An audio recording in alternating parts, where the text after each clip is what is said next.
What is the procedure to High Court judge transfer? In this article, we will discuss the procedure to transfer a High Court judge. We will also discuss about collegium system and National Judicial Appointment Commission. So let's discuss the issue in detail. What are the rules on judicial transfer? Why news? Recently, charred currency notes were recovered from Delhi High Court Justice Yashwant Verma's residence after a fire. Recently, Delhi high court justice Yashwant Verma के residence से कुछ burn currency notes recover किए गए हैं. Now justice Yashwant Verma repatriated to his parent high court in Allahabad where he had previously served as a judge. Now justice Yashwant Verma को उनके parent high court Allahabad को रिपेट्रिएटेड कर दिया गया है जहां पर वो प्रीवियसली सर्व कर रहे थे. His transfer was proposed after Delhi high court chief justice sought an in house inquiry into the matter. Justice Yashwant Varma का जो ट्रांसफ़र किया गया है इलाहाबाद हाई कोर्ट के लिए, इसके लिए Delhi high court chief justice के द्वारा प्रपोज किया गया था और साथ ही एक इस मैटर पर इन हाउस इंक्वायरी भी इनके द्वारा सॉर्ट की गई है. हाउ आर हाई कोर्ट जजेस ट्रांसफर्ड? रिसेंटली हाई कोर्ट जजेस का किस तरह से ट्रांसफर किया था उसके लिए क्या प्रोसीजर है? Article 222 one of the constitution empower the president in consultation with CJI to transfer a जज from one high court to another. Present में कॉन्स्टिट्यूशन के आर्टिकल 222 वन के अंदर प्रेसिडेंट को एम्पावर किया गया है कि वो चीफ जस्टिस ऑफ इंडिया की कंसल्टेशन के साथ किसी भी हाई कोर्ट के जज को किसी दूसरे हाई कोर्ट में ट्रांसफ़र कर सकता है. इट मीन्स ट्रांसफ़र करने की जो ये पावर है वो प्रेसिडेंट को गिवन की गई है, बट प्रेसिडेंट इससे पहले सीजेआई के साथ इससे रिलेटेड कंसर्न करेगा. This provision has been the subject of extensive judicial interpretation particularly through three rulings known as the first second and third जजेस केस. प्रेसिडेंट के द्वारा हाई कोर्ट के जजेस का जो ट्रांसफ़र किया जाता है इसका जुडिशियल इंटरप्रिटेशन का एक सब्जेक्ट है, बिकॉज ये जो प्रोसेस है ये फर्स्ट सेकंड एंड थर्ड जजेस केस से इसका कनेक्शन है. Transfer recommendations be made by CGI in consultation with the four senior most जजेस.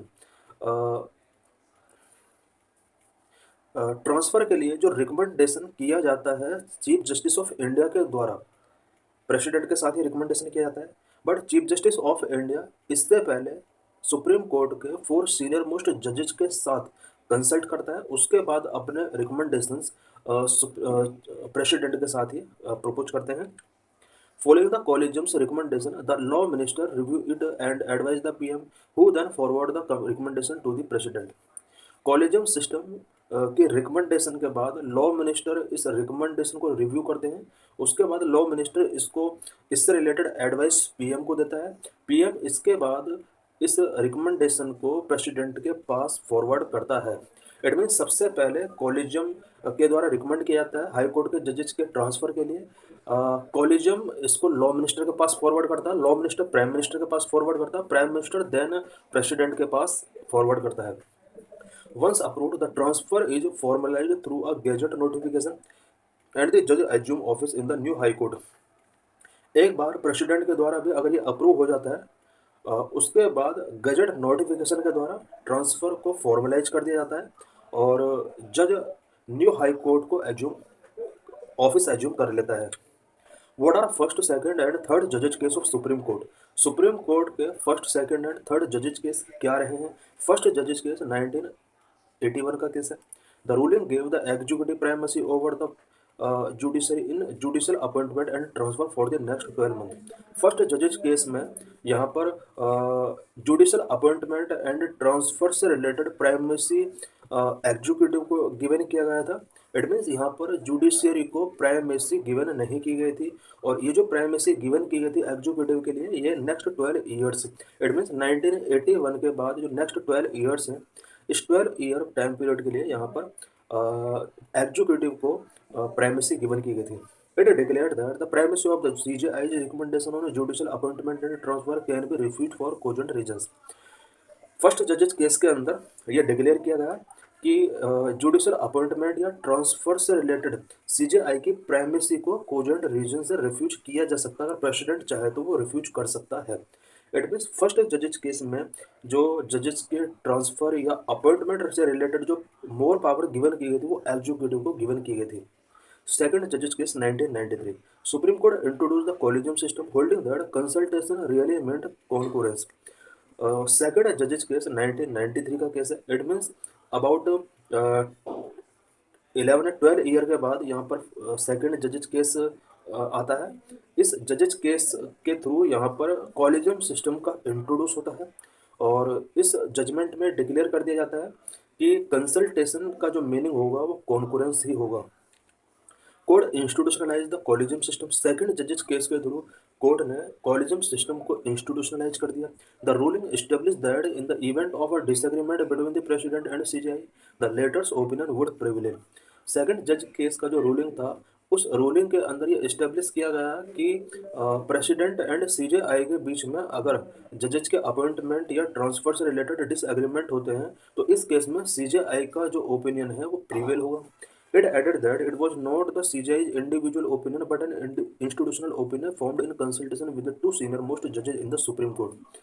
इस रूलिंग में ये ऐड किया गया कि सीजेआई का जो ओपिनियन है प्रेसिडेंट के बिफोर वो सिर्फ सीजेआई को ओपिनियन नहीं है बल्कि एक इंस्टीट्यूशनल ओपिनियन है जो कि सुप्रीम कोर्ट के टू सीनियर मोस्ट जज के साथ कंसल्ट करने के बाद प्रिपेयर किया गया है। इट मीन्स यहाँ पर सीजेआई जो कि प्रेसिडेंट को रिकमेंड करता है या प्रेसिडेंट सीजेआई से जो कंसल्ट करता है। सेकंड जजेस केस में ये फिक्स कर दिया गया कि प्रेसिडेंट का कंसल्टेशन करना अब कॉन्करेंस होगा और प्रेसिडेंट और सीजेआई के बीच में अगर डिसएग्रीमेंट होते हैं तो यहाँ पर सीजेआई को प्रिवेल किया जाएगा और साथ ही सीजेआई का जो ओपिनियन है वो एक इंडिविजुअल ओपिनियन नहीं है बल्कि एक इंस्टीट्यूशनल ओपिनियन है। इट मीन्स ये पूरी सुप्रीम कोर्ट के ओपिनियन को वहाँ पर रखा जा रहा है और उसके लिए सीजेआई सुप्रीम कोर्ट के टू सीनियर मोस्ट जजेस के साथ कंसल्ट करेगा तब अपना ओपिनियन प्रेसिडेंट के बिफोर रखेगा। थर्ड जजेस केस 1998। 5 ईयर के बाद यहाँ पर थर्ड जजेस केस आता है। Supreme court on the president reference article 143 expanded the collegium to a 5-member body comprising the CJI and 4 of his senior most colleague। Supreme court third जजेस case में supreme court ने यहाँ पर collegium system के membership को यहाँ पर increase किया है। अब ये 5-member बॉडी बन चुकी है जिसमें चीफ सीजेआई होते हैं एंड 4 सीनियर मोस्ट जजेज इसके मेंबर होते हैं। It mandated that transfer recommendations be made by the CJI in consultation with the 4 senior most judges। Third जजेस केस ये मैंडेट करता है कि ट्रांसफ़र रिकमेंडेशंस जो मेड किए जाएंगे वो सीजेआई के द्वारा मेड किए जाएंगे और सीजेआई इसके लिए 4 सीनियर मोस्ट जजेस के साथ कंसल्ट करेगा। What are the criticism. Indian judiciary में स्पेशली हाई कोर्ट के जजेस के अपॉइंटमेंट या ट्रांसफर से रिलेटेड जो सिस्टम है या जो कॉलेजियम सिस्टम है इससे रिलेटेड क्या क्या क्रिटिसिज्म है। There are serious concern about judicial independence in India. India की जुडिशियल इंडिपेंडेंस में कुछ सीरियस कंसर्न है। अब ये सीरियस कंसर्न क्यों है इसके लिए मेन 3 फैक्टर्स हैं। Number 1 growing executive interference. Judicial independence में यहाँ पर एग्जीक्यूटिव इंटरफेरेंस बहुत ज़्यादा इंक्रीज हो रहा है। नंबर 2 ओपेसिटी इन अपॉइंटमेंट प्रोसीजर जो भी है उसमें काफ़ी ओपेसिटी है इस वजह से भी कुछ कंसर्न रेज हो रहे हैं। Number 3 weak accountability mechanism. किसी टाइप की यहाँ पर अकाउंटेबिलिटी नहीं है और अगर है तो काफ़ी वीक अकाउंटेबिलिटी मैकेनिज्म है। Judicial transfer carried out without the affected जज consent are often justify on ambiguous ground such as public interest and the better administration of justice. Indian judiciary के अंदर जो भी जुडिशियल ट्रांसफ़र किए जाते हैं उसमें अफेक्टेड जज की कंसेंट यहाँ पर कैरिड आउट नहीं की जाती है और इसके लिए रीजन या तो पब्लिक इंटरेस्ट या better administration of justice given किया जाता है। To mitigate these concerns, the ICJ recommended that Parliament establish a judicial council to oversee appointment and transfer based on transparent, objective and predetermined criteria। In concern को अगर हमें mitigate करना है ICJ ने ये रिकमेंड किया हुआ है कि पार्लियामेंट को जुडिशियल काउंसिल इस्टेब्लिशमेंट करना चाहिए सो दैट और ये जुडिशियल काउंसिल जो होगी वो इंडियन जुडिशरी में अपॉइंटमेंट एंड ट्रांसफर से रिलेटेड इश्यूज को ओवरसी करेगी। What happened to national judicial appointment commission act. National judicial appointment commission act क्या था जिसको सुप्रीम कोर्ट ने स्टॉप कर दिया। To address concern over the collegium system's opacity government in 2014 proposed reform to judicial appointment through NJAC. Collegium system की opacity से related concern को address करने के लिए 2014 में गवर्नमेंट ने जुडिशल अपॉइंट में रिफॉर्म लाने के लिए यहाँ पर NJAC प्रपोज किया था। इट मीन्स कॉलेजियम सिस्टम के अंदर कुछ ओपेसिटी आज भी है, उससे रिलेटेड कंसर्न को एड्रेस करने के लिए, साथ ही जुडिशल अपॉइंटमेंट में ट्रांसपेरेंसी लाने के लिए यहाँ पर 2014 में national judicial appointment commission government के द्वारा प्रपोज किया गया था।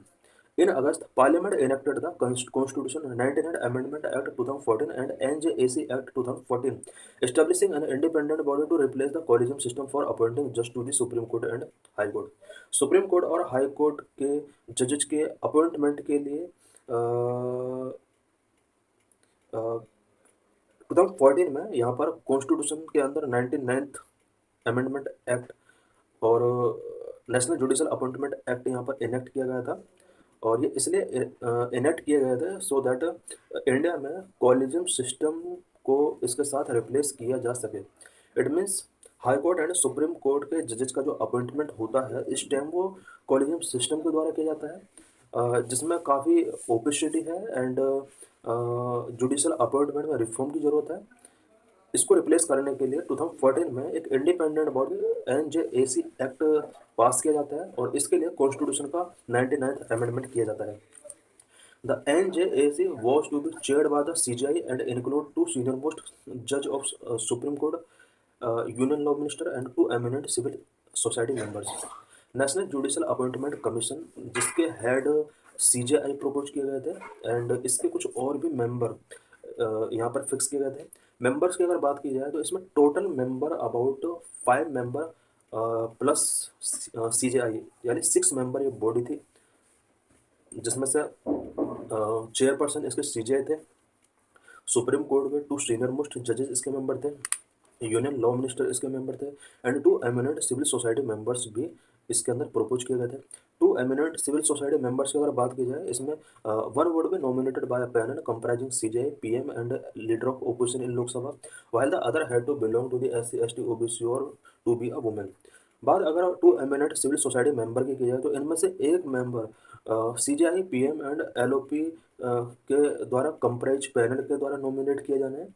साथ ही जो अदर मेंबर होगा वो SC ST OBC या फिर वुमेन को इसमें चूज किया जाएगा।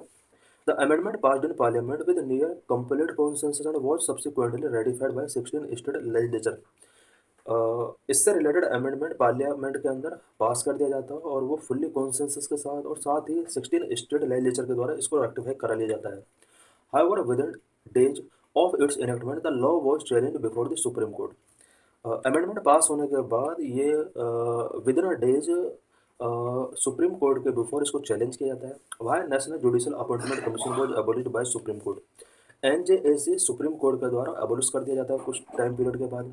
The primary contention was the veto power granted to any 2 dissenting NJAC members potentially allowing the law minister and 2 eminent members to override the judiciary's majority within the commission. NJAC को abolish करने का जो main reason था वो ये था कि NJAC members के 2 डिसेंटिंग मेंबर को यहाँ पर वीटो पावर दी गई। इट मीन्स 6 मेंबर में से अगर 2 मेंबर्स अपने वीटो पावर का यूज करते हैं तो यहाँ पर मेजॉरिटी डिसीजन नहीं लिया जा सकता है और ऐसा माना गया कि इस 2 मेंबर जो वीटो पावर का यूज कर सकते हैं उसमें लॉ मिनिस्टर हो सकता है एंड 2 एमिनेंट मेंबर जो चूज किए गए हैं इनमें से कोई एक। इट मीन्स यहाँ पर 2 मेंबर अगर किसी भी डिसीजन पर वीटो टेकिंग कर देते हैं तो इससे जुडिशरी का जो इंडिपेंडेंसी है वो कहीं ना कहीं अफेक्टेड हो सकती है। On October 16, 2015, a 5-judge bench ruled with a 4:1 majority that the NJAC was unconstitutional and violated the basic structure of constitution. अक्टूबर 16, 2015 में 5 जज बेंच का यहाँ पर 4:1 मेजोरिटी के साथ एक रूलिंग आता है जिसमें NJAC को अनकॉन्स्टिट्यूशनल डिक्लेयर कर दिया जाता है। साथ ही ये बेसिक स्ट्रक्चर ऑफ कॉन्स्टिट्यूशन को वायलेट करने वाला एक्ट इसको डिक्लेयर किया जाता है। The bench underscored that the veto power with the law minister or with non-judge members as against a Supreme Court judge who is member of the collegium may violate interference with the independence of judiciary. Supreme court bench ने कहा था कि अगर law minister and non जज members veto power का use करते हैं तो इससे जुडिशरी की इंडिपेंडेंसी काफ़ी हद तक अफेक्ट हो सकती है।